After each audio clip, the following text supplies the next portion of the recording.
This is our heat pump water heater webinar. This is the first heat pump water heater specific webinar that we are doing, so we hope you learn a lot today. My name is Amanda Barker. I am the Clean Energy Program Manager at Green Energy Consumers Alliance, and I will let my colleague Loie Hayes introduce herself.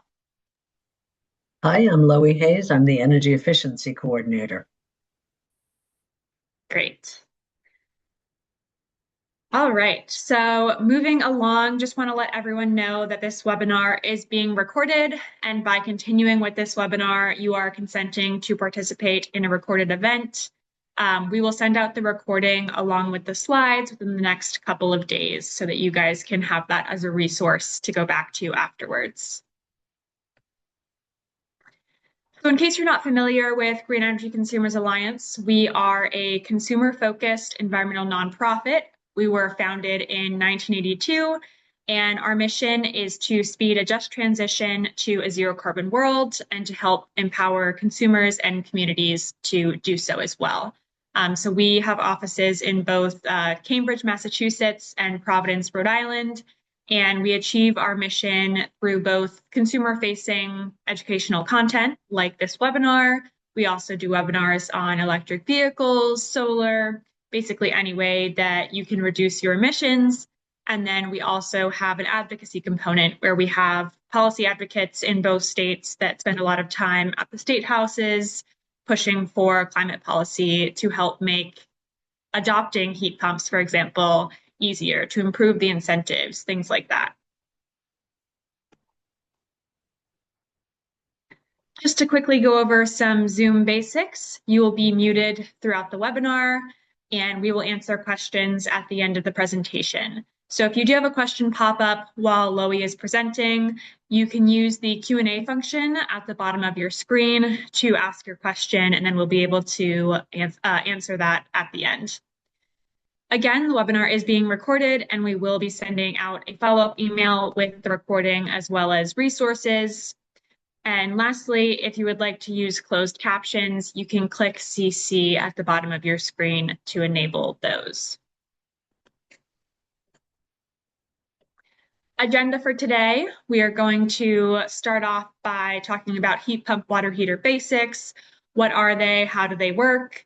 Then we'll get into costs and incentives for heat pump water heaters in both Rhode Island and Massachusetts. And then we will give you some advice on how to find installers. And lastly, we will leave about 10 minutes or so for Q&A at the end. So with that, I will pass it off to Loie to talk about heat pump water heater basics. Yeah, thanks for joining us today again. And please give us feedback on this webinar because it is the first time that we're presenting this content. We hope to learn as well as you. We hope that you will learn as well.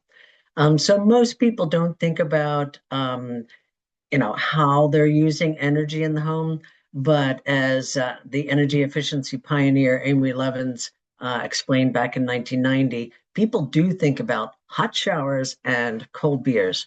And this year, especially, we're thinking about affordability, and into the future, it's going to stay an incredibly important issue. How do we make the transition from fossil fuels to non-fossil fuels in an affordable way for everyone? So let's look quickly at our home energy pie chart and focus in on what it takes to provide those hot showers. You'll see in the average New England home, your water heating system is the second biggest single energy demand after space heating. Some hot water tanks use even more energy than an electric car would use driving for a year. Now, most chronic throat problem. It's pardon me if I start to cough. Most hot water storage tanks last about 10 years, meaning that property owners might replace their water heating 2 to 3 times more frequently than their furnaces or boilers.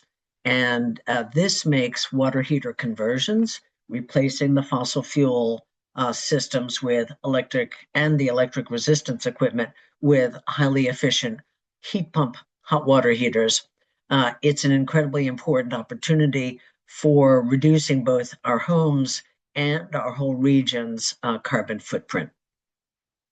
Next slide, please. So how do heat pumps work? And what makes them so efficient?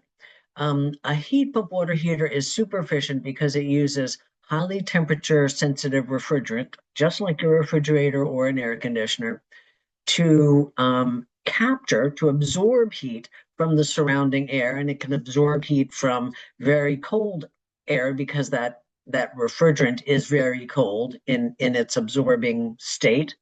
And then it uses a compressor to concentrate the heat within that refrigerant.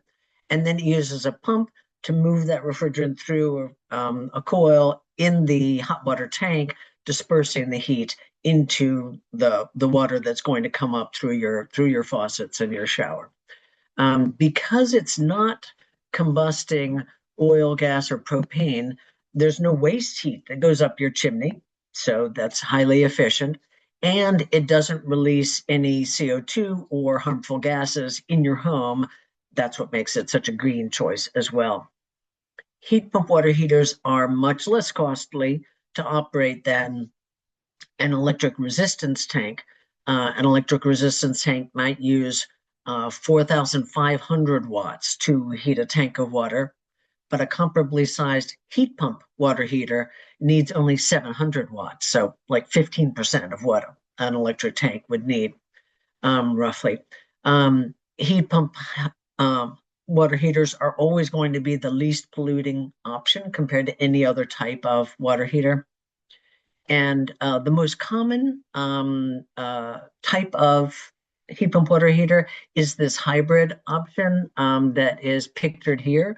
It has a traditional electric resistance element, which can boost the water heating when you need a larger quantity of water or you need it more quickly than it's usually for your household. Next slide, please. So where would you put a heat pump water heater? They're basically the same size of other water tanks. So, it's often in your basement. If you're replacing a tank, it would go in the same place. It could go elsewhere in the house as well, of course. But most often they're going to be installed in basements. They generally will be hardwired into a 30 amp electric circuit. There are plug-in versions available. They're just not so common in our region because the water intake temperature is very cold, and yeah, they just haven't caught on here in a big way. They also require either a floor drain or a condensate pump for the water vapor that condenses as the heat is pulled out of the air. Some moisture will condense. They do make some noise, but it's on par with a refrigerator or a dishwasher. Let's move to the next slide. So there are alternatives to that integrated storage tank. So the integrated storage tank, the integrated storage tank has the heat pump right attached to the storage tank, but you can have the heat pump separate from the storage tank. It can be in the basement, next to the water tank, essentially, or it could be outside as well. One second.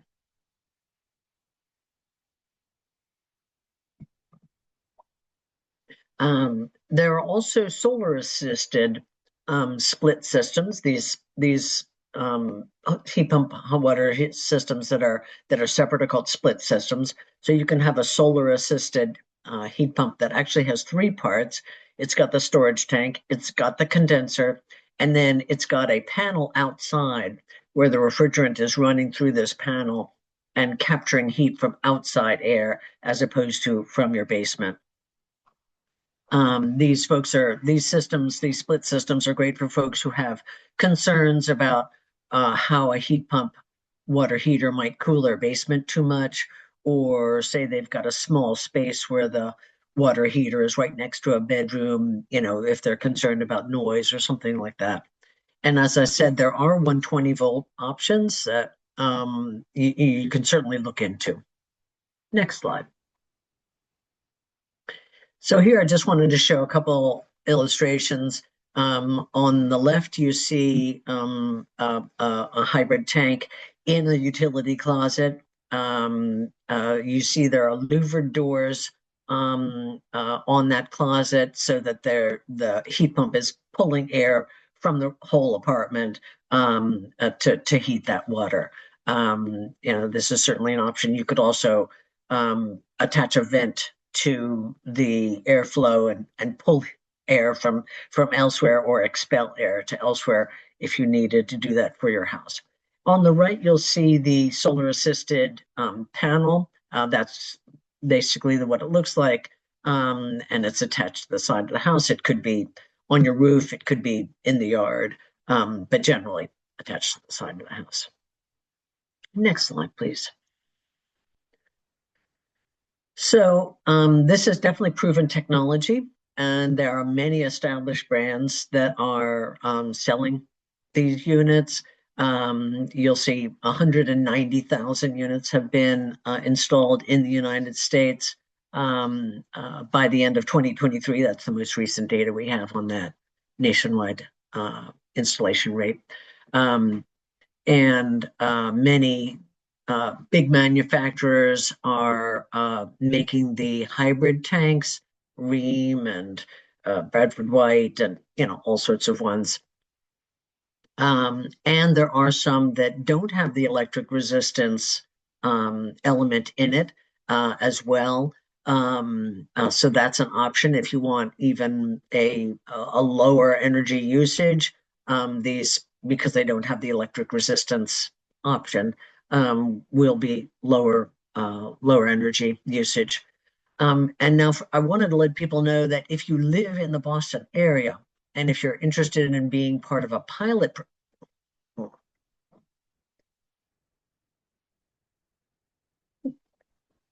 kind of a pilot project with a new company.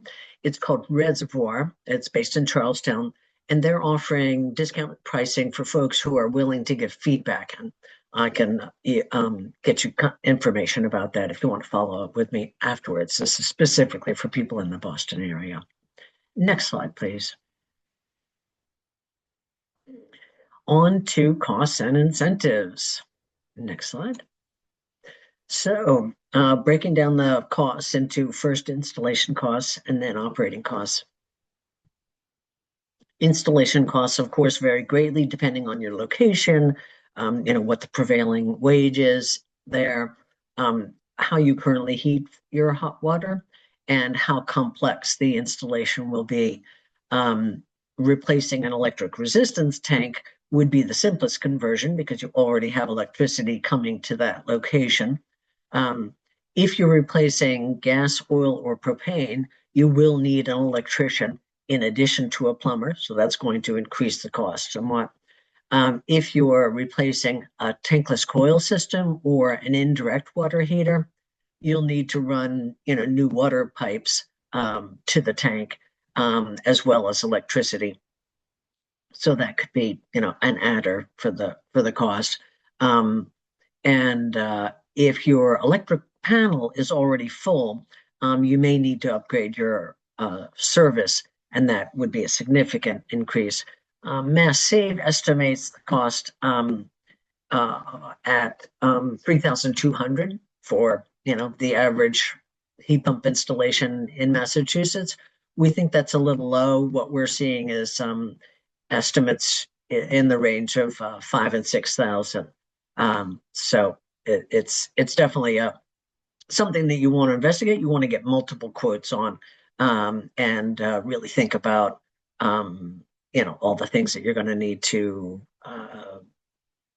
wrap into the installation process.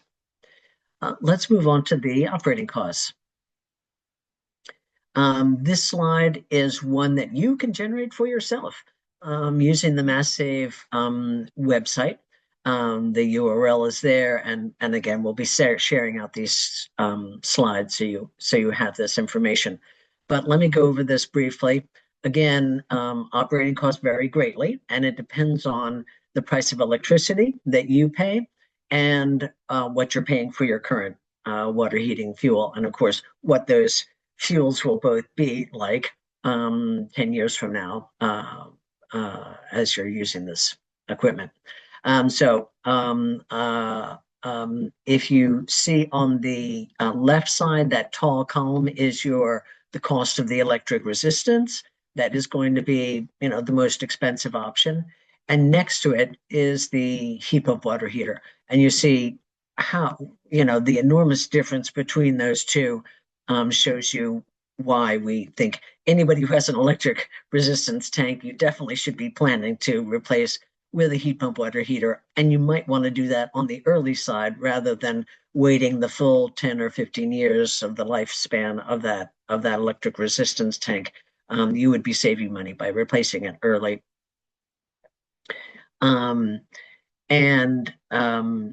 This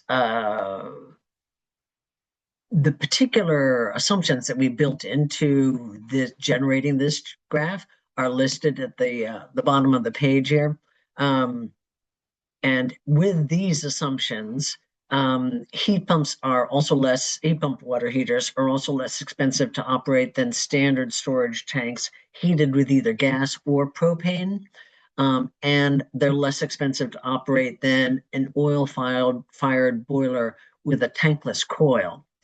Now, operating costs for a heat pump water heater in this example are slightly less than an oil boiler with an indirect tank and a propane-fueled instantaneous tank, roughly comparable. And the natural gas instantaneous system is slightly less expensive to operate in this example, but do remember gas prices have been rising faster than electric prices, according to the consumer price index now for the last year or so. And we expect that will continue given the transition to renewable fuels, et cetera, and the increasing urgency of fighting climate change and reducing fossil fuel use. Now, for homes that are heated by heat pumps, the new seasonal heat pump rate reduces your costs for all your electric uses, including if you had a heat pump water heater. In the example of this slide, a heat pump water heater in a home without the heat pump rate is expected to spend about $280 per year to heat their domestic hot water. But if they had the heat pump rate, they would spend only $225 for their water heating. So if you have the heat pump rate, then yes, the heat pump water heater is going to be the least expensive of all of these various options. And certainly if you have solar and thus your cost for electricity is lower, then the heat pump water heater is a no-brainer as well. Next slide, please. So incentives and loans, there are many. And Mass Save is got some decent incentives, $750 for an integrated tank, $1,500 for a split system, and there's a link there. There are two loan programs, the 0% interest heat loan, which is available for all income levels, or the 0 to 2% interest Energy Saver Home Loan Program, which is available for low and moderate income households, with that moderate income being defined as up to 135% of area median income. So those are good options. In Rhode Island, there are two options for Rhode Island Energy. They are incentivizing electric tank replacements and new construction, and that's a $625 rebate. And for Clean Heat Rhode Island, that is providing a rebate for conversions of gas, oil, and propane tank equipment, and that's $2,500 rebate. So that's a really great incentive if you're in Rhode Island and qualify for that. And the link there will tell you more about that. Next slide.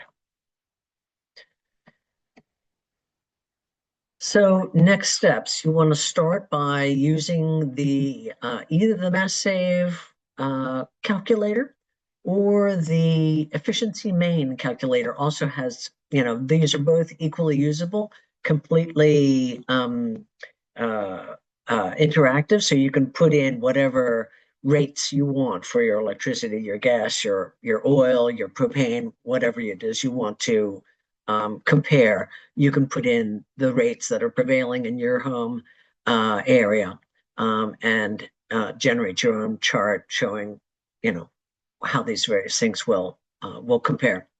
And then there are great sources of impartial advice in the Mass Save territory. There's the decarbonization consultations. In Rhode Island, there's the Clean Heat Rhode Island consultations. And elsewhere in Massachusetts, there's the Heat Smart Alliance. And they can also do calculations, consultations with you about heat pump water heaters. Next slide. And then researching the installers. In Massachusetts, Mass Save actually offers two options. There is now a Mass Save heat pump water heater marketplace.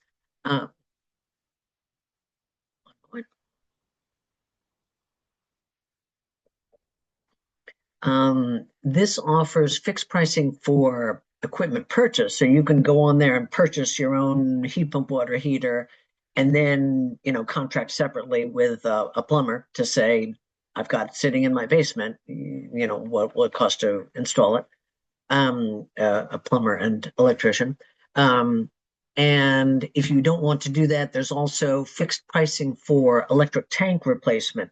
So if you have an electric tank now through the marketplace, they can give you a price on replacing that.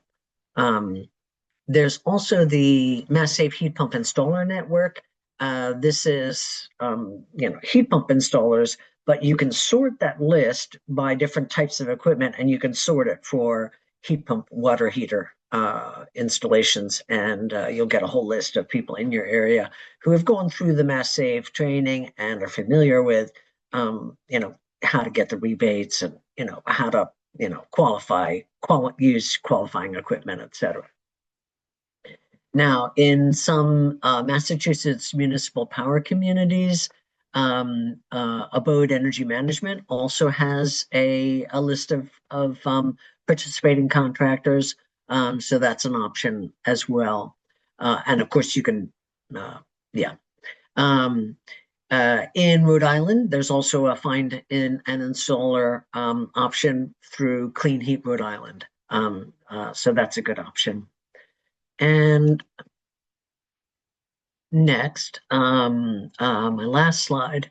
When you start talking with heat pump installers, I would ask them even before they come out, how many heat pump water heaters have you installed in the last year? Which brands of heat pump water heaters are you certified to install? What is the UEF rating of the equipment you're recommending? That may be a conversation that you have after they actually get there and you're talking with them.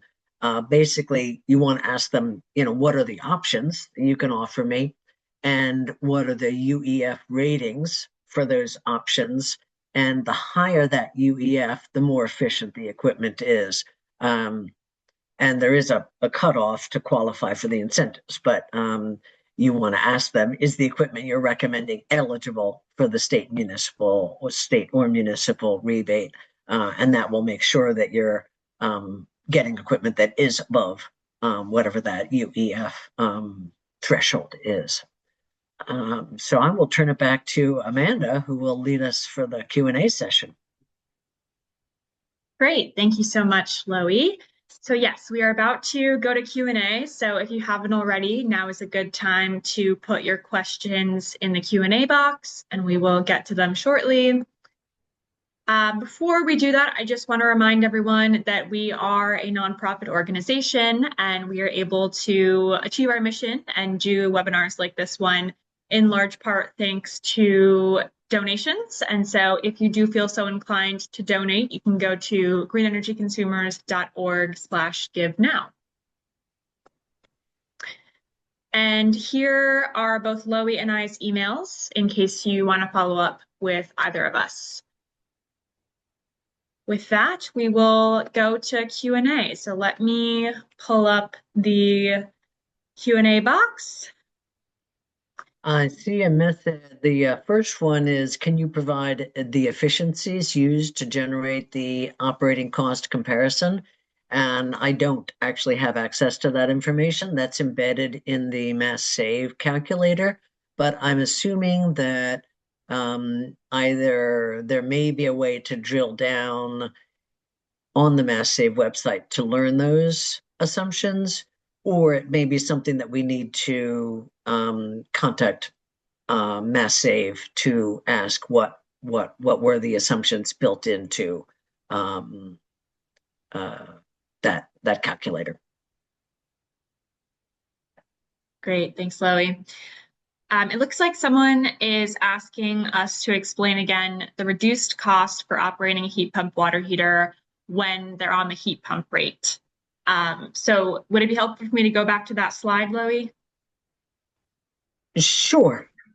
And I can explain it. There you go. So the slide that's on the graph that's on this slide is showing the cost in the second column, the cost for operating a heat pump water heater at 35 cents per kilowatt. That was, the rate in Eastern Massachusetts that I pulled up from a recent bill, et cetera. All things included, including the customer connection fee. So the heat pump rate is a 7-cent discount in Eastern Massachusetts. So anybody who has a heat pump that they're using for heating, it's not just a cooling heat pump, but a heating heat pump, will see that on your electric bill. The heat pump rate has been applied, and they'll be getting that 7 cents reduction. And so for the calculator, instead of using the 35 cents per kilowatt, I subtracted 7 cents to get what is it, 28 cents, something like that, per kilowatt. And when I put that in, that total cost, operating cost for the heat pump water heater for the year dropped from roughly $280 to $225 per year. I hope that answers the question. Did you see anything else, Amanda, to make that more clear? No, I think that answered it. Looks like the next question is just asking how long the typical heat pump tank lasts. They're similar to a regular heat pump tank. That storage tank is 10 to 15 years, something like that. Great. And someone brought up that you mentioned how sometimes heat pump water heaters can cause the area around them to be cool. Would you be able to reiterate that or elaborate more on that? Sure. So if you could go back to the slide with the illustration of how the heat pump works next. There you go. Yeah. So you'll see the left arrow is showing the air being sucked in. So this is, room air. Say your basement is 60 degrees, something like that. There's a little bit of waste heat from your heating equipment, but it's basically the temperature of the ground. So say 60 degrees. The room air is pulled in, and that air goes past the refrigerant coils, and the refrigerant coils are sucking the heat out of the air and grabbing it and concentrating it into the refrigerant. And another fan, or maybe the same fan, is pushing the air out. So there's a constant stream of air across that refrigerant coil. And the air that comes in is 60 degrees, and the air that goes out maybe like 57 degrees, something like that. There's a few degrees drop. Maybe it's more than that. I don't have the technicalities, but that's why the air coming out of it is cooler than otherwise. And so your whole space, your whole basement, will be cooler as a result of the heat pump water heater being installed. Now, I have heard from some people who've had both heat pump water heater installed, and then later, I think it was later, their boiler removed and replaced with a heat pump space heating system, and they didn't really notice the drop caused by the heat pump water heater installation. What they really noticed was the drop when the boiler was replaced, or the furnace was replaced by a heat pump, because that furnace or that boiler is basically a controlled explosion of hydrocarbons, and there's a lot of waste heat. That's some waste heat that's constantly being ejected from the heating equipment, and when you take that out, that will make your basement noticeably cooler. The heat pump will make it a little cooler, but not so much as removing your heating system. Great, thanks, Chloe. It looks like someone is asking their heating fuel for their hot water is currently propane, and they're asking if they would need to do away with their propane connection for their current heat pump. I'm sorry, for their current hot water heater. Yes, yes. If you have a propane line going to your current water heater, that line would be disconnected from your propane tank and disconnected from your water heater, and it would be scrap, that that connection. I mean, you could still, if you say you had propane for your stove or something, you could still have a connection from your tank to your stove. You just wouldn't have one going to your water heater. Great. And along those same lines, someone from Rhode Island is asking to get the $2,500 Clean Heat Rhode Island heat pump water heater rebate. Would they need to physically remove their oil furnace and tank, or can they still have that for regular home heating? That I have not had experience answering, researching that question. I'm assuming what I've seen in Massachusetts is that if somebody has been using their fossil fuel space heating for making hot water also, if they install a heat pump water heater, they can still use their space heating. They don't need to remove their space heating. They can continue to use that. So I'm assuming that would be the same in Rhode Island, but I don't actually know from experience for certain. Okay. Yeah, Tom, I'm happy to follow up with Clean Heat Rhode Island and confirm that for sure, but I would imagine that would be the case. Um, all right. I see there are a couple questions about reliability, and contractors who say they don't install them because they get a lot of callbacks. And my sense is that because this is a relatively new technology, of course, what do they say? 190,000 have been installed in the United States. So it's a proven technology, but it's still only about 4%, I think, of the national market. But don't quote me on that figure, but it's still relatively young, technology, that a lot of plumbers just don't have experience with them, and a lot of homeowners don't have experience with them. They don't know what to expect. And so aligning both contractor knowledge and how to communicate that knowledge to the homeowners so that the homeowners' expectations are fully informed, is still a work in progress, I would say. So, um, uh, yes, there will be contractors who don't want to install them. And that's why there are some great resources for finding contractors who are experienced with them.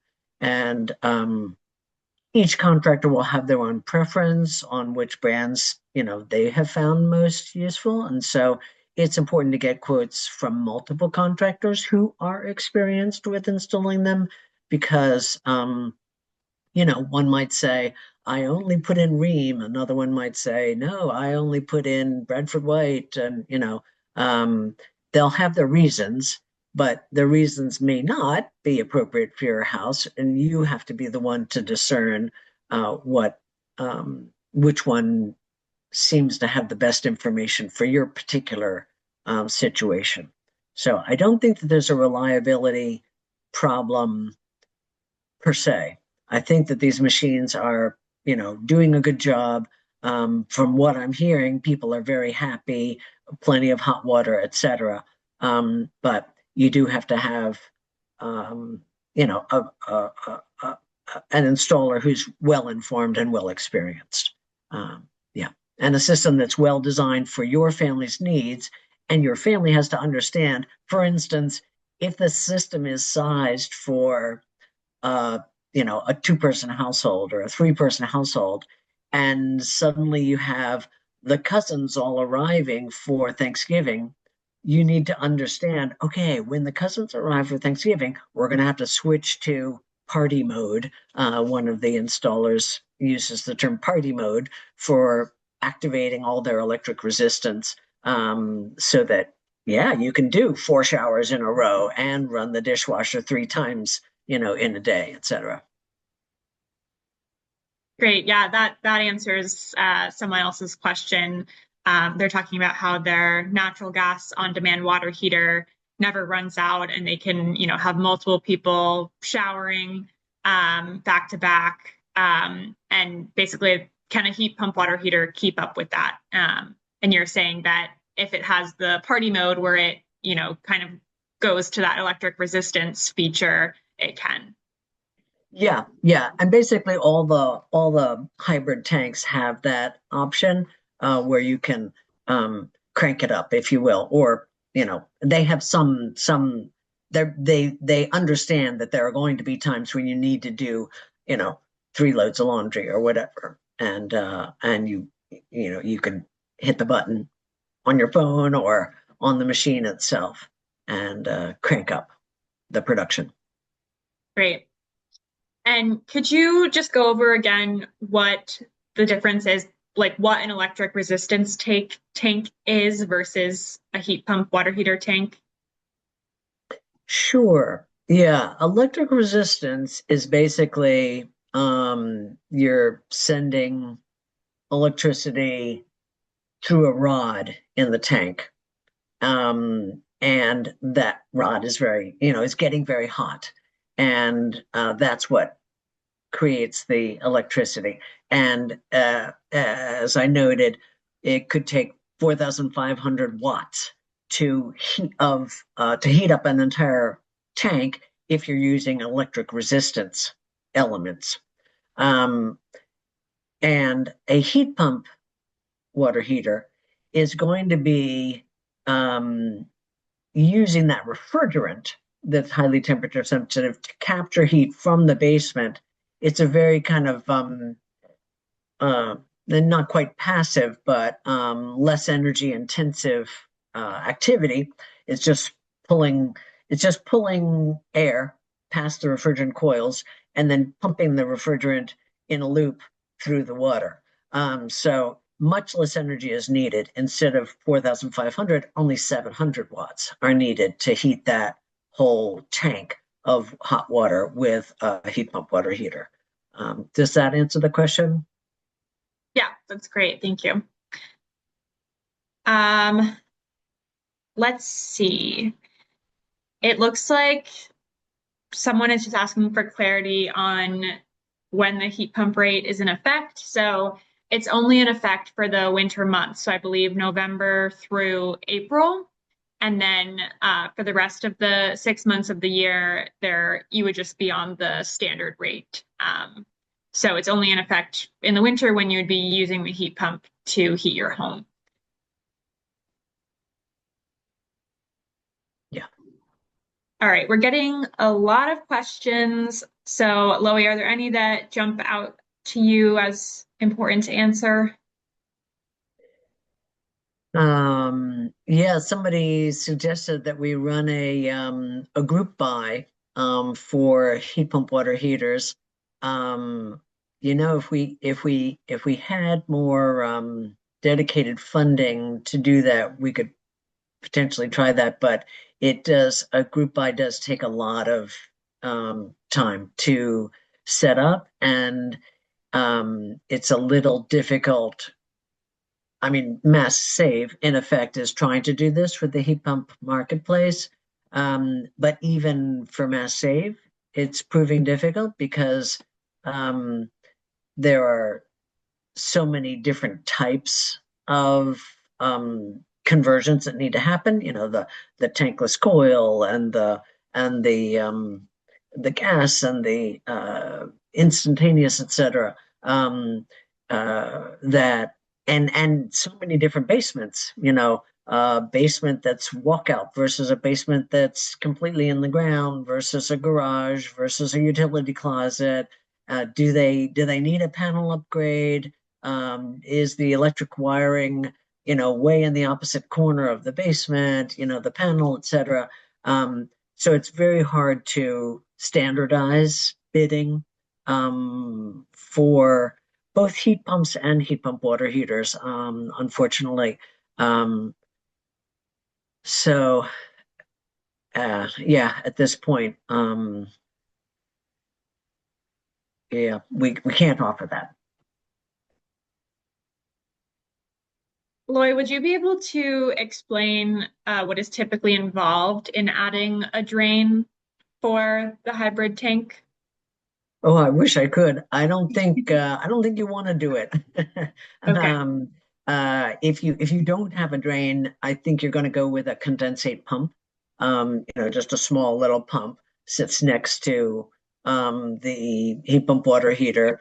The condensate is directed down into the pump, and then the pump has an outflow that's either going to a sink or going to being plumbed into your waste pipe somewhere.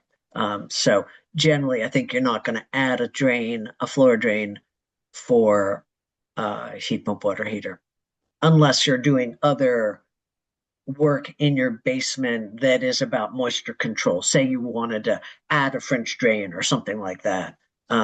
Then you'd be, yeah, with the jackhammer and the gravel and the PVC pipes and things like that. Great, thanks. It looks like someone is asking about whether the Clean Heat Rhode Island rebate is income level dependent. I believe it is. I think you need to be making below 150% of the state median income to qualify for that rebate.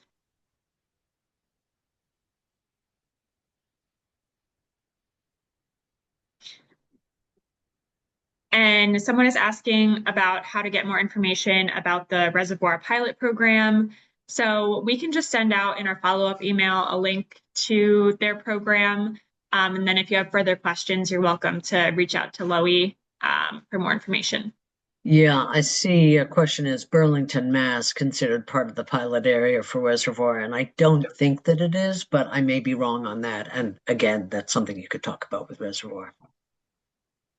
Great.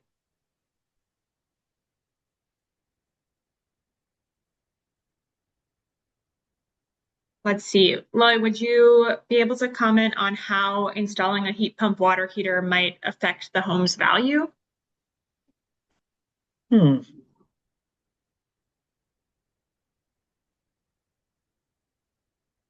No, I mean, I would think that an energy efficient buyer would be able to recognize, oh, you have a heat pump water heater. That means I'm going to be spending less on my water heating bill. Um, or they might say, oh, you have an environmentalist might say, oh, you have a heat pump water heater. That means my carbon footprint for this house is going to be less.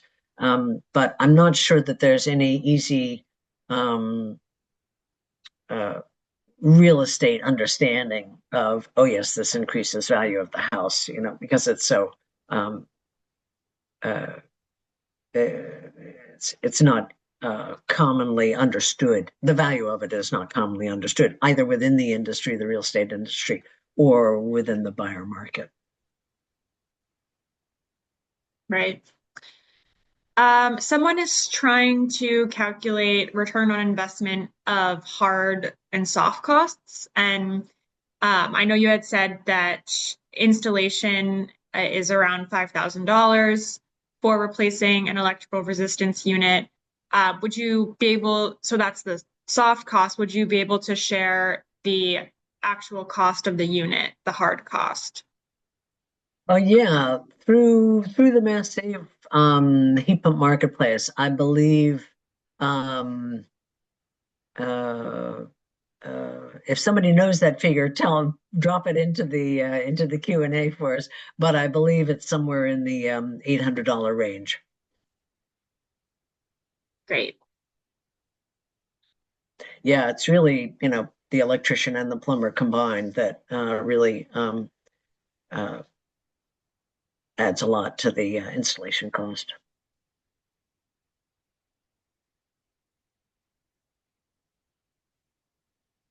So we're getting a question from David asking, if you have a hybrid heat pump water heater, does this mean that you can expect to replace the entire unit every 10 to 15 years? Whereas if you have a system in which the heat pump is separate from the water heater, then the cost for replacement will be less because you are just replacing the water tank. I'm not sure that the condenser has a particularly longer lifespan. Um, uh, but I don't know for certain, the two variables. Yeah, obviously you could replace them at a different interval than because they're separate units. If you're going back to the same company and saying, the storage tank is worn out, but the condenser hasn't, can you just give me a new storage tank? So that would delay the replacement costs at least, or defer some replacement costs. Great. And can you comment on how well heat pump water heaters work in extreme cold? Does that impact them like regular heat pumps? Um, well, there is, certainly um, that fan pulling the air through um, has to pull more air through when it's pulling cold air through than when it's pulling warm air through. So there is, some extra energy there that's expended in really cold weather, but it doesn't change, the cost of pumping the refrigerant through the machine, I don't think. So it's not a big difference. And you want the machine to be properly sized so that it can work in extremely cold temperatures, as well as, any temperature. And generally in basements, the the temperature is not the if the basement is fully submerged in the ground, that ground is always at 55 degrees. So extreme cold weather doesn't affect the equipment in the basement in that way so much. If the condenser's outside, obviously it's going to have to work harder to get heat out of 0 degree air than it does out of 50-degree air. But yeah. Right. All right. Well, I think we made it through. There is someone asking a specific payback question that I think we could probably follow up with them via email, unless you're able to do math on the spot, Lily. Yeah, I see the question. It's about the payback um based on the savings, the annual savings, operating savings, and that payback being extremely slow. It's the question is you're going to replace your equipment. Your equipment is coming to the end of its life. You're going to replace the equipment. So there's a sunk cost in whatever new thing you buy. And do you want is there an additional cost in having to pay for a heat pump water heater? And that depends on, again, what quotes you're getting from people in your area and what incentives are available to you. Um, and then it's the incremental cost that you're spreading out over the lifetime of the equipment. And there may not be a payback uh, because it's a necessity. You have to have hot water, so you're going to do one piece of equipment or another, and um, you can't know for certain what the rates for your gas or your oil or your propane or your electricity will be. So you have to look at what's the projection of those rates. And as I said, we've seen the fossil fuel rates going up, or at least the gas rate going up, much faster than the electric rate going up. Consumer price index has that data for you. Also, the um, Energy Information Administration. Administration, yeah, would have projections of that as well.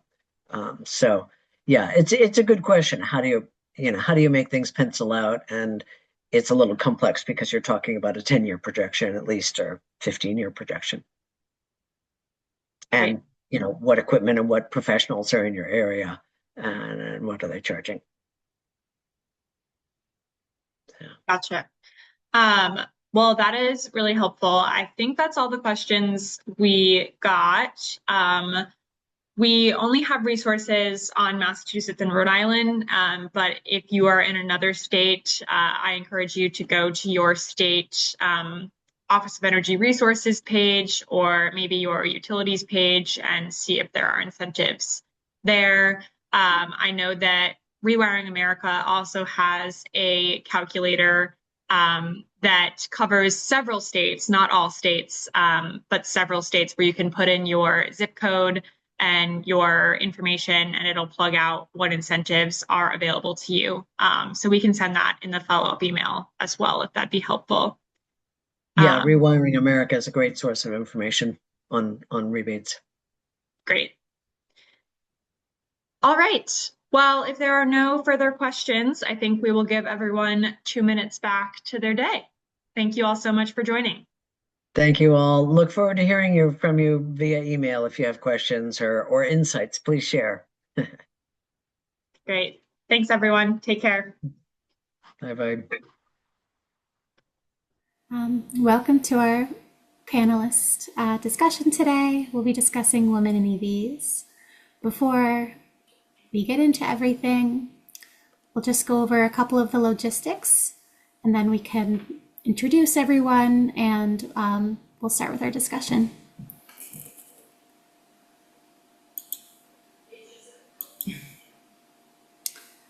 Just to start off, I want to let you know that we are recording this webinar.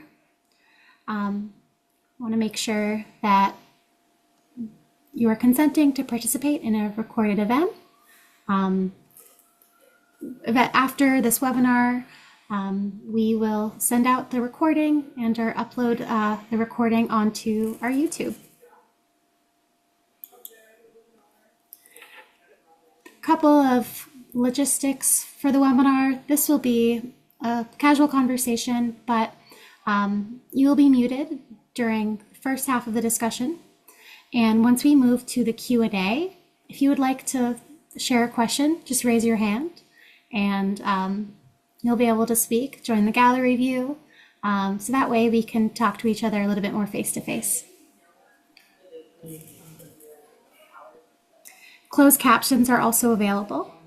There should be an option to click closed captions at the bottom of your screen, if that should be helpful. And once we record the webinar, we'll upload it to our YouTube and we'll send you a recording link. Before we introduce our panelists, we'll take a moment to talk a little bit about us. We're Green Energy Consumers Alliance. We're joined by some lovely EV ambassadors today. We're a nonprofit organization. We're based in Rhode Island and Massachusetts, and our mission is to empower consumers and communities to speed a just transition to a zero carbon world. Now, for right now, I think we can introduce ourselves, get the conversation flowing. I'll pass it off to Anna in just a moment. I'm Caroline. I'm an EV program associate here on the team. I'm excited to hear what everyone has to share today. I'll say, hi, everybody. I think we can go to just the gallery view and see everybody's faces. My name is Anna. I'm our electric vehicle program director. And we are having this webinar as part of National Drive Electric Month. You might remember if you've heard of National Drive Electric Week before, now it's a whole month. But basically it is a month where organizations, nonprofits, individuals all across the country host events to spread the word about EVs and just make sure people can get their questions answered. And we know from experience that a lot of those spaces are really dominated by men, which is fine, lovely, but we wanted to carve out a space where it could just be women talking about EVs, not in any particular gendered way, but just wanted to make sure that there's dedicated space for that. So I'm very excited to be joined by some lovely EV ambassadors that we know really well.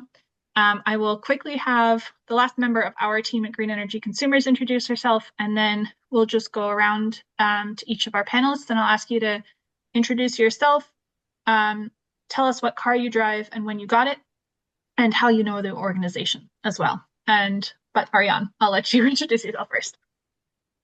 Hi, everyone. I'm Ariane. I am the Clean Transportation Intern at Green Energy Consumers Alliance. I'm very excited to be with the team here. I'm very excited to be here for this webinar.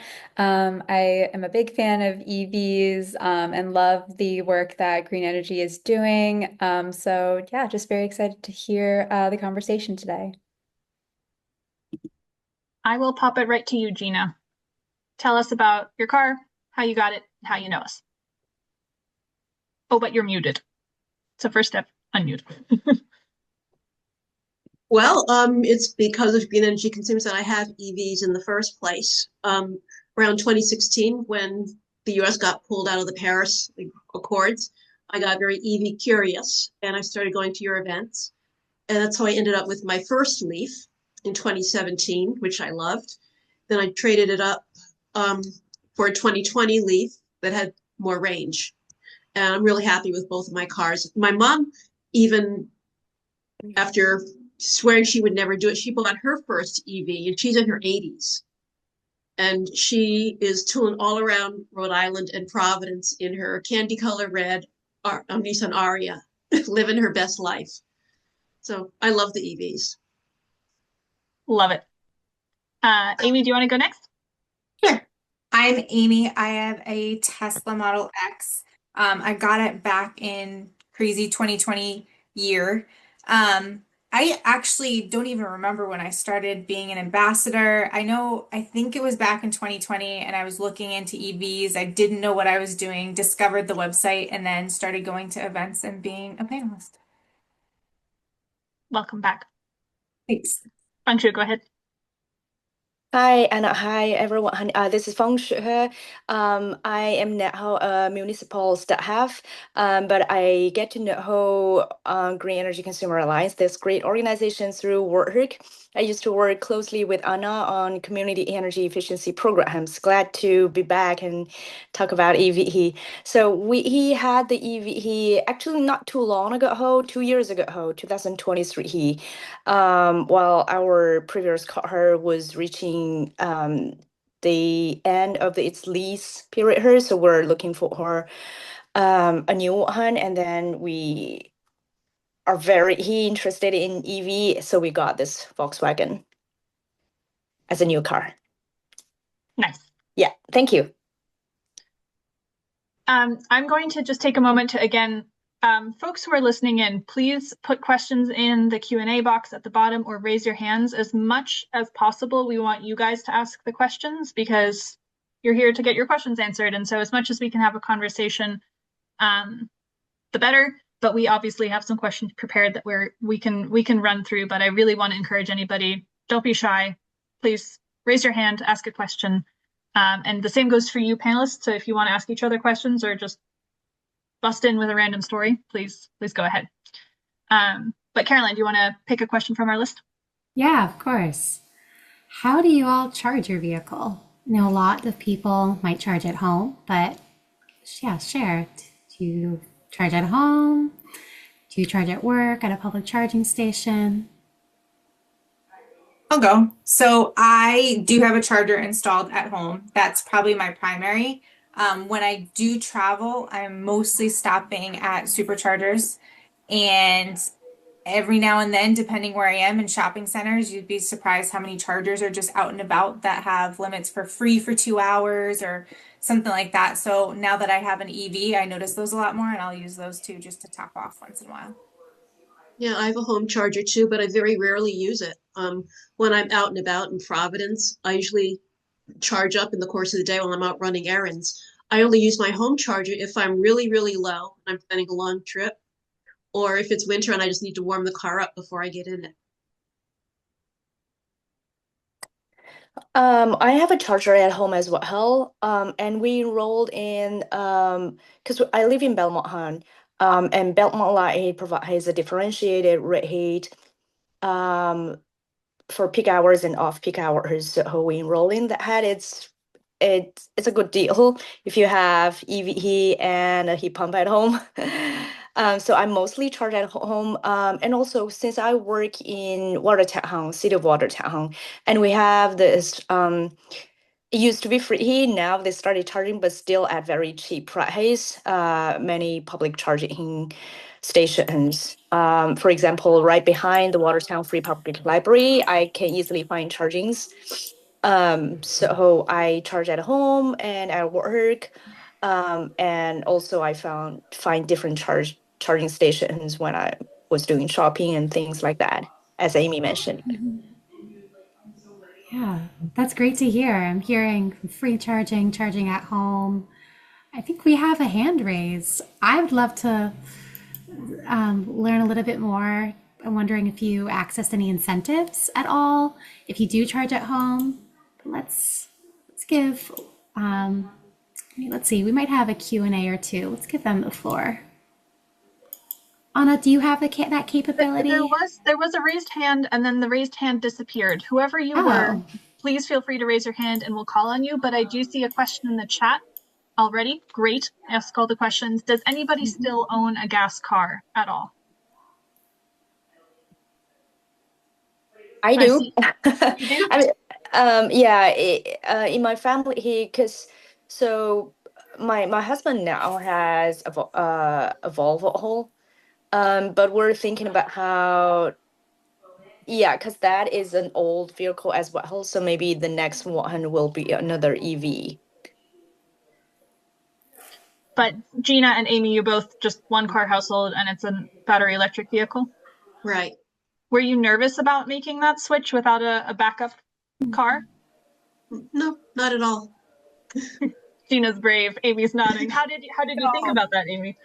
Well, so I knew I wanted to get into it, and I figured I might as well just jump in. I have that type of personality. I was like, might as well go for it. but it really wasn't as scary as I thought it would be, especially having a home charger. I mean, it's almost like a blessing in disguise because I never have to stop at a gas station in winter. And I hate, like it's 6 a.m., you have to go to work, you got to do whatever you need to do. Having to stop at the gas station because you're on E, not having to do that anymore is amazing. And it really wasn't that scary of a transition. It's just like a gas tank. You just have to pay attention to the levels. It's not going to just drop to zero out of nowhere. And yeah, it's not so bad. Definitely. And Amy, oh, go ahead. Yeah, I had my my EV for a few months before I had my own charging station. And I just threw my bike in the back of the car. And so I would charge at maybe the mall or someplace around town and bike home, and then bike back and pick up the car when it was done. So there are workarounds. I never had any problems. I think oh, go ahead. You go. No, this is your space. Please go. I was just gonna say it's amazing how many spots there are when you're looking for them to free charge or have like lower rate charging just out and about, like in the Kohl's parking lot or behind this shopping center. Just because I had an EV, then I started to look for them and then I saw them more often. So even if I'm running to go to Nike, there was one near Nike or something like that. And even if it's just, 20 minutes to top off, doesn't hurt. That's a really good segue into another question we have. Someone was asking, how do you navigate and find free chargers? So there are apps. There are apps that help. Which one do you use? PlugShare. Okay. Yep, that's another one I've used before. Can you explain a little bit how those work for people who haven't heard this before, heard the term before? Go ahead, Jenna. Okay, well, PlugShare is an app where people can upload charging stations that they know about. For a while, I had my home listed as a station where people who are in Providence for the day running low, they could charge at my house and then maybe Venmo me some money or buy me a coffee or something afterwards. And when I'm planning a road trip, I use PlugShare to find out where the stations are along the route. And there are also reviews about which ones are reliable, which ones are usually out of order, which ones are in sort of sketchy places, and which ones are really safe and well maintained. But there are other apps, but PlugShare has just become my go-to because it's the one I was used to using. I've used a Better Route Planner as well. I was nervous about if I was traveling or going long distances, like what if there wasn't a Tesla supercharger? Because that was one of the reasons I went with Tesla to begin with, pure fear of running out. And so those will do the same thing as the PlugShare. It'll tell you locations, it might give you a review, it'll tell you rates. A lot of the ones that I've found are destination chargers, so they'll be at like restaurants or shopping centers or anything. And depending on the type of charger, you can download the app for that type of charger and it'll tell you the rates or if it's free for 2 hours. A lot of those I've just kind of discovered as I go along now that I look out for them. I want to say the same for me. He PlugShare mainly for local or short distance travel. If I'm planning a longer trip, I definitely would use Electrify America to make sure there will be some superchargers along my travel route. And Volkswagen owner actually can enjoy free charging from Electrify America because of the deal between Volkswagen and the government. So luckily we can have free fast charging if we're planning for a longer trip. Usually I found it quite convenient to find supercharging when I was driving from Boston sometime to New York or like to New Hampshire. These are the two directions I sometimes travel. So I can easily find supercharging along the way. So not too worried about how those trips. We actually have one written question that I'll jump to, and then one person who raised their hand. So Lori, we'll get to you in just a moment. But one person explicitly asked, do you have any issues, or have you had any issues charging at night or on long trips? Have you ever run into any issues on long trips or at night?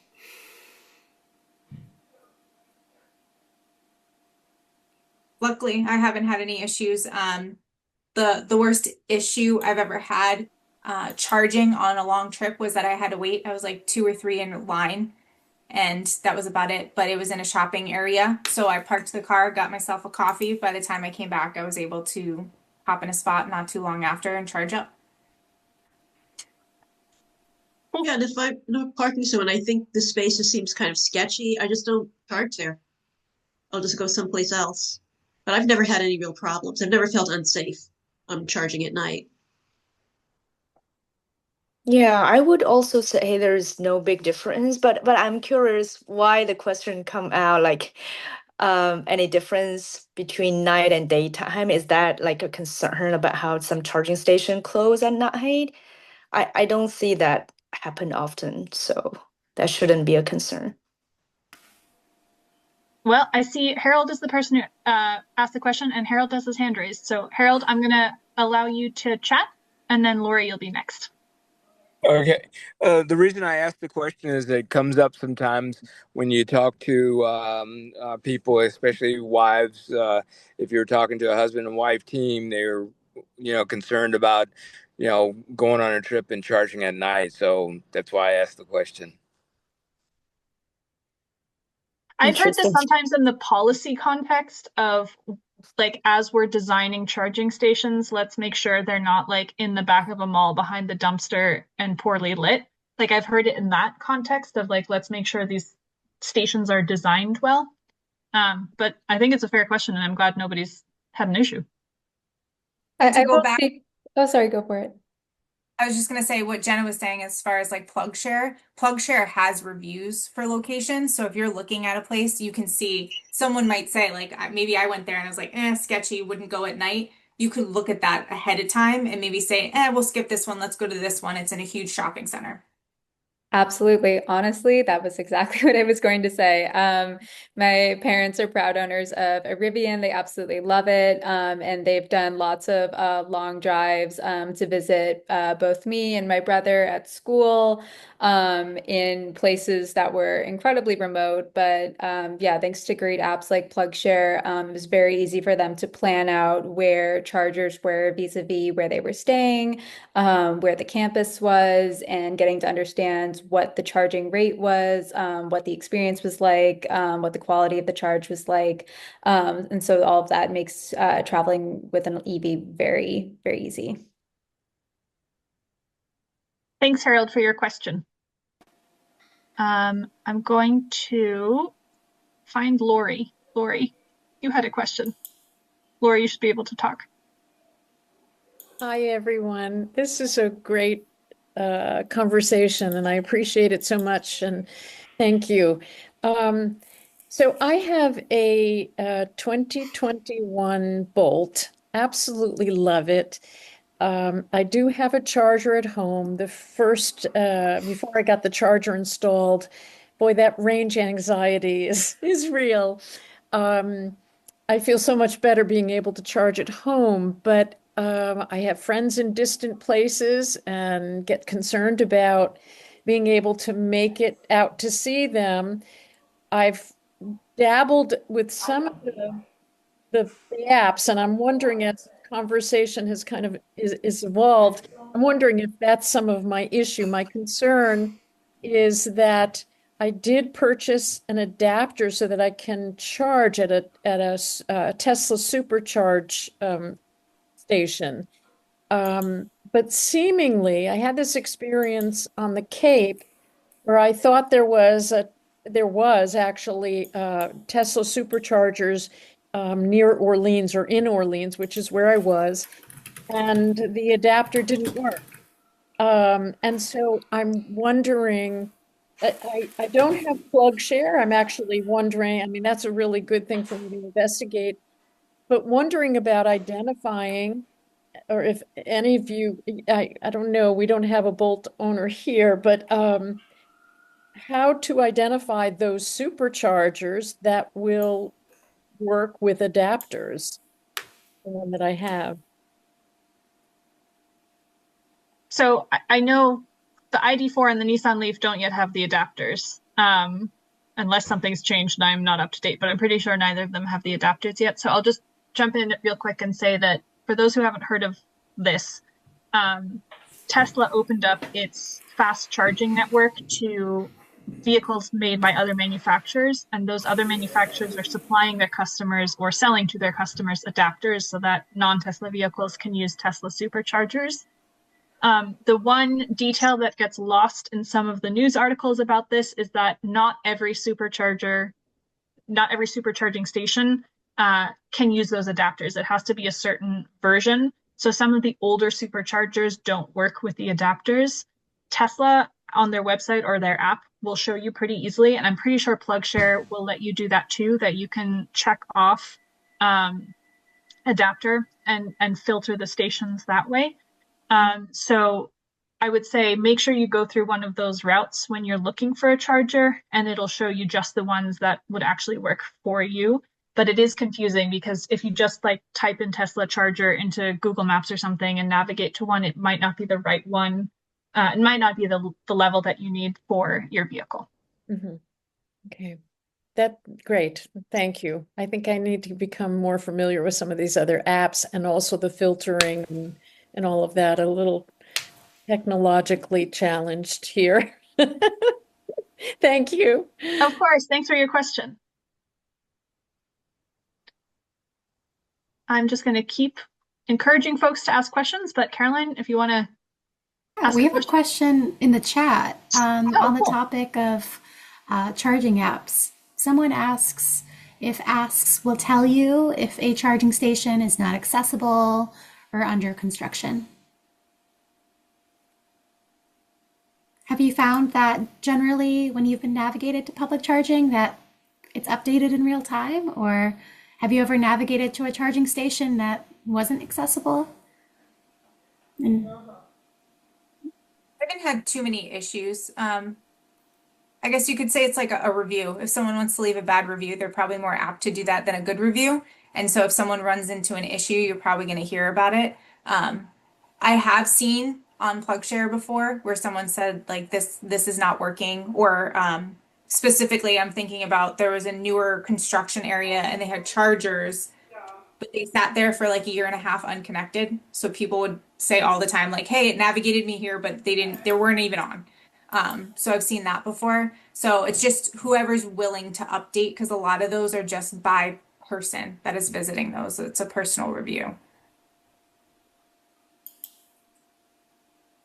Certainly. Gina or Feng Shui, have you run into any issues with chargers not working when you get there? Oh yeah, it's happened a few times.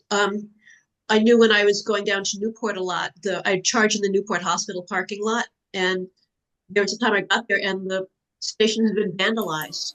So, I couldn't charge up, but I took a photo, uploaded it to PlugShare, and they posted it right away. And then I just went to Fort Adams and charged over there. So I always have a plan B. If I know that one place might be busy or inaccessible, I always have a couple of other places in my back pocket I can go to. Definitely. Yeah, that's a really good point. Feng Shui, any issues with your travels with your ID4? Not really. Maybe my daily routine is quite just like home work and home work, and for longer distance, as I mentioned, I use DC fast charging sometimes, and so Electrify America, that had phone app, is pretty reliable as what I have experienced. I haven't experienced situation that had a DC fast charging on a highway or at some shopping mall. It's not working, and it's not reflected on the app. Do you guys, when you use like an Electrify America charger or a ChargePoint charger, do you have all of these individual apps downloaded on your phone, or do you have one and you kind of use it for all of them? Because a lot of these apps like talk to each other at this point, so you can use the ChargePoint app to use this charging station that is not run by ChargePoint. So do you guys have all the apps on your phones, or do you just kind of have the one that you need and forget the others. For me, I have PlugShare and Electrify America. Yeah. I guess the Electrify America connection is really nice with the VW product. So you're gonna Yes. use Yeah, those. it's so convenient. And the good thing is it's free for us. So Amy, do you use the Tesla app at all? Yes, it's mostly through the navigation of my car. My number one charging would be home, and then secondary would be Tesla superchargers. So when I put in a longer route, it will just direct me to superchargers automatically and plan out my whole route. If I'm going longer than that, or if I want to stop where I know it's more remote area or there isn't a supercharger, then I'll do a better route planner and plan ahead using that app instead. I do probably have a lot of those apps though. Every time I go to a different charger, I like download a new one just so I have it. I don't know. So I probably have a bunch, but I don't use them very frequently. I think What a is- couple of. Oh, go ahead. Sorry, go Carolyn. ahead. I think a couple of you mentioned that you charge at home. How is the process in terms of bringing that charger and installing it at your home? Was there anything you wish you knew beforehand, or you live in Massachusetts or Rhode Island? I know there are some incentives that help consumers bring a charger to your home. How was your experience, and were you able to use and save with an incentive?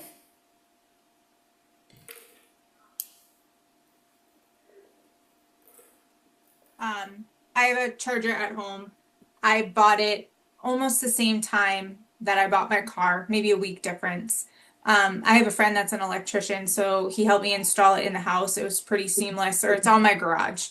I did have an incentive that did exist back in 2020. It's not around anymore, but it was a tax credit up to a certain amount because I did have to improve the wiring. My garage was running on like 5 amps at that time. And so they did have to do a little bit of an upgrade to get this charger to work. So I was able to get a tax credit for that. I don't believe those are around anymore though. There is a federal tax credit, but it is only available if you live in a qualifying census tract. And it's going away at the end of June 2026. Okay. Yeah. Mine was a lot more broad back then. Well, I live in a condo. I don't have a garage, and I was able to install a charger on the outside of my building. I just had to get permission from the condo association, which was fine because I was on the condo board, so I gave permission to myself. So it was very easy, and I went with a company that pretty much specialized in installing these kinds of things. I don't remember if there was a rebate. I think I got a manufacturer's rebate. It was so long ago, I don't quite remember, but I know that there was some sort of rebate. yeah, so I also have a charger at home, and I would encourage everyone to get more than 2 quotes when you're thinking about how the installation of an EV charging station at home, and try to find a reliable vendor to complete the installation. And make sure because different towns, cities, might have different policies for rebates for these installations, and make sure you take advantage of that. And I would also say, please consider enrolling, depending on whether you are National Grid or Eversource or a municipality, like electricity plant customer, check whether you have the differentiated electricity rate. Because if you're charging your car during night, if you enroll in the off-peak hour rate, that would be a good deal. I'll say if you live in Massachusetts and you're in National Grid territory, there's an off-peak charging rebate where you can save 5 cents per kilowatt hour in the summer and 3 cents per kilowatt hour in the winter if you charge off-peak. Eversource does not currently have a program, but a lot of the municipal utilities do. And in Rhode Island Energy has a different kind of program. It's called the the Connected Solutions Electric Vehicle Demand Response Program. So many words. But basically, if you enroll, you get a stipend, or basically a a payment for participating, where basically during moments of peak demand in the summer, Rhode Island Energy will automatically slow the rate at which you're charging unless you override it. You always have the option to override, but it helps the grid manage those peak demand moments that are really disproportionately expensive and disproportionately polluting. So unfortunately, all the utilities have their own approaches, but there can be some good programs out there. I think Lori raised her hand. Lori, I'm going to give you the floor. Just a moment. You should be able to speak. Hi, yes, thank Hi. you so much. I just wanted to offer that I qualified for a $700 rebate from Eversource when I had my charger installed, and I had contacted some company. Someone had mentioned, wonderful guy actually, who was at an EV test event in Hingham, had given me the name of a company that installs chargers. I ended up not using them. It was kind of a crazy situation, but I found an electrician who did the installation, and I think what's important is just making sure that any electrician can do this, but asking if they've had experience, installing these chargers. I think that that's important. And the gentleman that I hired had experience, and I did receive that $700 rebate, which was really helpful. That's in Massachusetts. Thank you, Lori, for that reminder. Because in Massachusetts, National Grid and Eversource customers, if you're installing a charger at home in a single family home, you can get up to $700 for the infrastructure upgrades. And then if you're in a multi-family home, there are additional incentives on top of that. So even if you rent in Massachusetts, your landlord could get incentive dollars from the utilities to install a charger for your use. I'm curious, though, Fengshu, the thing that you said about getting at least 2 quotes, did you get really wildly different quotes when you shopped around for an installer?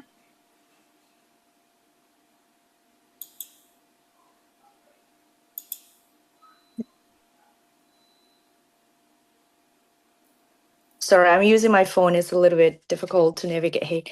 No worries. I actually don't recall exactly. I think there is slight difference in the price. Sorry, my daughter is kind of behind me and she might make some noise. But I do think the vendor I selected in the end, they provide they provide better plan. They seem to be more reliable, and which turned out how her installation and she really likes the EV, by the way. She always say, hey, I want to ride in the quiet and nice car, because we have 2 vehicles at home.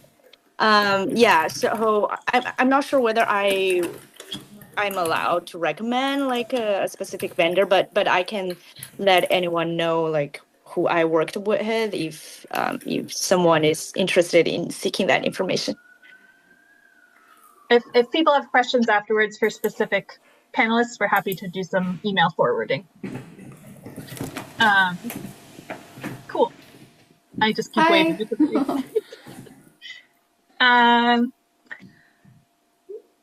We have a question on the topic of home chargers. Yeah, go for it. For your home chargers, are they hardwired to your house, or did they get a NEMA 1450 rating to plug it in? Sorry, I'm making sense. Are your home chargers hardwired to your house? I think Harold raised his hand. I'll give you permission to speak. Just one moment. Sorry, it's Sorry hard about typing that. on this plug. I'm actually at a supercharger because I'm on a trip. But the question is, when you got your home charger installed, did they hardwire it to the house, to the electrical box, to the electrical system, or did they just put in a plug, like a NEMA 1450 plug, where you then took your home charger and just plugged it into it? So I'm hardwired. I actually ended up putting like a sub panel in the garage just because I felt safer to me. So mine's in my garage, hardwired in. If I go to someone else's house and I want to use like a charger there, then I'll probably just use like I have friends that have like the dryer outlet. I don't know if that's the NEMA, but the dryer outlet that I plug in and then I can get a little bit faster charge than like a trickle charge with a 3-prong. Um, but yeah, hardwired for me. Gina, I see you nodding. Same for you? Yeah, yeah, mine's hardwired too. Feng Shui, I don't know if you can speak, but let us know if you have anything on the topic of hardwired versus not. Sorry, I missed that question. No worries. Whether your charging station is hardwired to your home or not. Yes, that is. I will say Thanks. a lot of vehicles now, it used to be in the early days of EVs, you got an EV and you got pretty much as a default, you got a level 1 charging cord, which is a cord that you can plug into a 120 volt outlet. Increasingly, more and more manufacturers are handing out portable level 2 chargers where basically what Amy was describing, if you have somebody with the type of plug that you would use for an all-electric dryer or something, you can just plug right into that. And it's basically, instead of hardwiring the safety equipment to the wall, it travels with you. We were at an event recently where a salesperson with a Chevy Blazer was showing us that when you get the Blazer, you get a cord that is both a level 1 and level 2, and you can basically swap out what you want, and that's just like a portable charger that comes with the vehicle. So that's something that's changed a little bit in the last couple of years, that the portable level 2 thing didn't exist a couple years ago. But I think it's pretty handy. We have a lot of questions in the chat. Is anybody here a National Grid customer specifically? No, because we've got 2 Rhode Islanders and Belmont. So sorry, Anonymous, nobody here has used the National Grid program.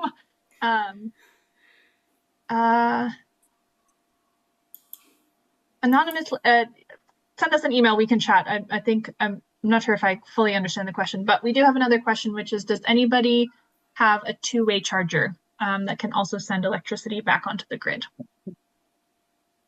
I don't have that. No. No, I don't have one. That doesn't surprise me. There's only a couple cars that can do that right now. The Nissan Leaf is actually one of them, but there's not really a program that incentivizes the use of that for residential customers yet. But it's a cool technology that we're keeping an eye on. Keep the questions coming. But I am curious, what is the longest road trip you all have been on so far in your EV, and how did it go?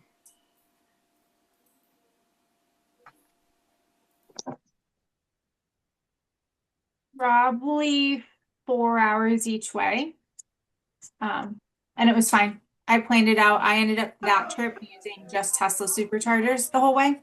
And then on my way back, I got more adventurous. So if I saw something like a center I wanted to stop at and I saw a charger, I would stop there instead. That's one thing. At first, with the range anxiety, I was like, all right, I'll plan out my trip. I'll stick to the plan. I'll stop when it says to stop. Now I'm not as OCD about it, I'll say. So I'm a little bit more adventurous, I guess, stopping and charging and just exploring as I go.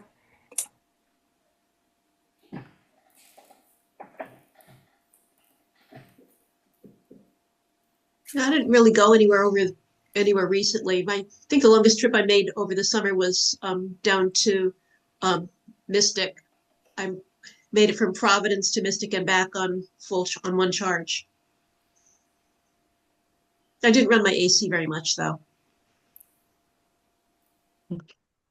For me, we actually just traveled to Montreal and Quebec City last month with our ID4.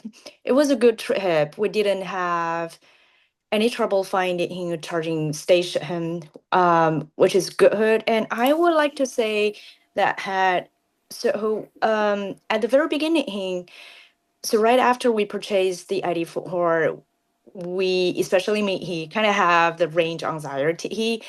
But as we were traveling with the EV multiple times, we were less worried about that hat. Maybe it's because so sometimes we drive north to New Hampshire area, and then so I'm kind of new that had if I drive north, I will have these charging station on my way, and also I got the impression that had whenever you're traveling to major like big cities, you will easily find either level 2 charging station or her super DC fast charging stations. So we did not have this was a little different from Amy's experience. We didn't really plan for the trip until like the morning, and we put everything in the car and then we get started ahead. And then I was driving and my husband started looking at the route and trying to find like the next. We didn't really get so much worried about that hat, which is a good thing. I think now the more and more I was driving the EV, the less anxious I was about how the What range. made you take the ID4 instead of the Volvo?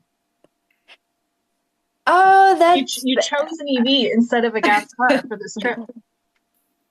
Yeah, and that probably is a question about how what I like more about how my EV compared to um my gas car. So first thing it's light to drive. So I haven't asked my husband about that, but for me it's really a good feeling that had that had you're consuming less energy. It's not only about how like saving the environment kind of concept, but it's also how that had you're being very efficient on the way, and it's good to feel that you're driving fast and light with quiet environment, like it's not making that loud noise compared to my gas car. um and my daughter loves the feeling in in the EV, and that's one reason as well. So and another thing, I mentioned it's really cheap for us to charge the vehicle, so economically it also makes sense for us to drive the car long distance. Um, and also for the EV, it connects to my phone and lets me use like it plays my podcast easily. It connects to different apps on my phone much easier than my Volvo car. So these are several of the many things we love about how traveling with the EV, I think. Impressive.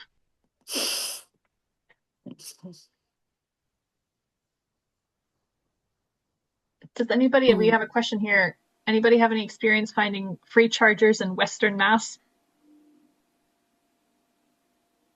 There might be fewer out there. I'm sorry, Patricia. But again, PlugShare will let you sort, and you can look for free ones on PlugShare, but I don't know of any in particular.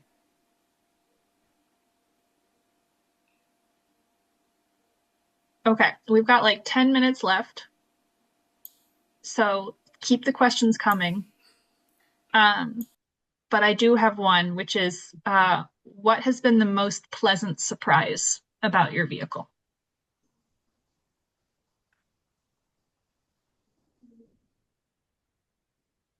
Or unpleasant. You would go anyway. Something that surprised you that you weren't prepared for, that you want to talk to.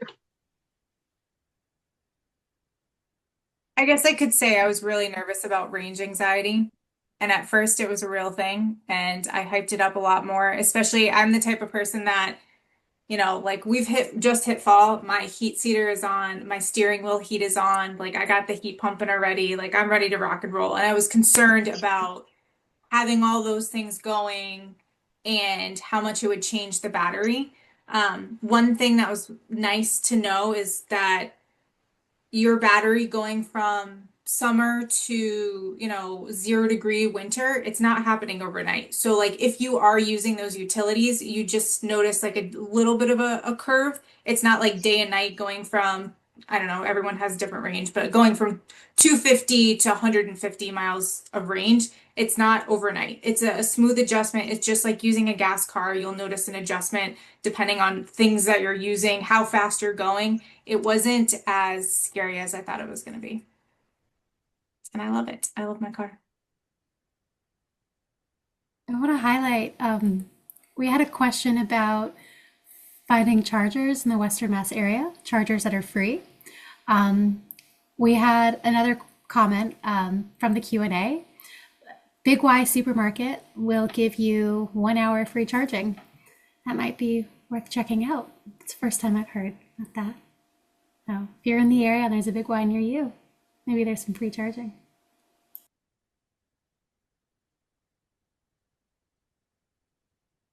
Gina or Fangshu, any comments on what surprised you? I guess what surprised me is the way other people react to my car. They accuse me of sneaking up on them because they don't hear it. Yeah. I think it really surprised a lot of my friends when they didn't hear I guess maybe my old car was really loud or something. But when I got the Leaf, suddenly said, "When did you get here? What are you driving?" So it's a nice little car. I love the Leaf. And for me, I think it's still the saving of the gas fee, like the cost of charging the car. Even though when I purchased the car, theoretically I know it saves like to drive in, but it's still a pleasant surprise when you see the cost each month is reducing, and also I don't really need to maintain the car that often, which is really good. Another thing is that had before he was driving it a lot hot. I thought her ID4 would probably be a small car with not that big space, but actually it surprised me with the fact it's pretty roomy and I carry a lot of things and like more than a week's luggage with me to Montreal, so I can put everything in the trunk, which is really nice as well. Somebody specifically asked, how many times did you have to stop to get from Belmont to Montreal to charge? Let me count. To Montreal. Well, sometimes I stop and charge if I see there is Electrify America station. So it doesn't necessarily have to be I was down to zero and I started looking for. So I stopped 3 to 4 times, but I would say some of the would be at the moment that had I probably consumed just half of the range. And then can you remind everybody how many miles you get on one charge in the ID4? The ID4, usually I charge to 80%, which allows me to drive 180.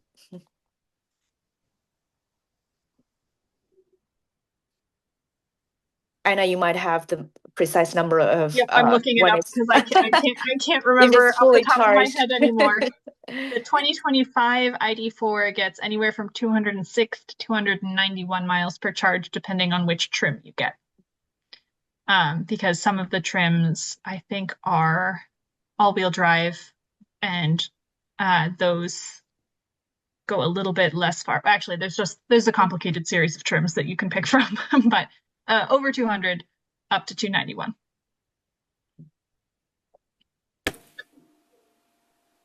Yeah, sorry. I think so. That's my another point. For potential EV buyers, if you think range is really something that had bothers you can, because as Anna mentioned, different cars and different model, they have different ranges. So you can, if range is really bothering you, you can look at those cars with longer drive ranges. I will somewhat selfishly or I don't know. I'll make a plug for our EV Finder because you can sort and filter by range. And so I'll put that in the chat for those who are interested.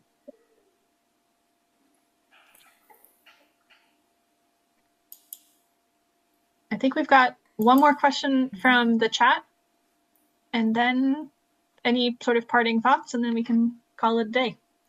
But somebody asked about, okay, winter coming. Did I hear somebody say something about heating up while charging? I think that was Eugenia. You mentioned that way at the beginning. Can you tell us more about preconditioning your car? Yeah, because my car lives outside. Like on days when it's really cold and or snowy, or maybe I've got to shovel off the car anyway, I'll just plug it in and charge it and warm the cabin, so that then when I'm driving, I don't have to run the heat and run down the battery. It's especially important if I'm going a long distance.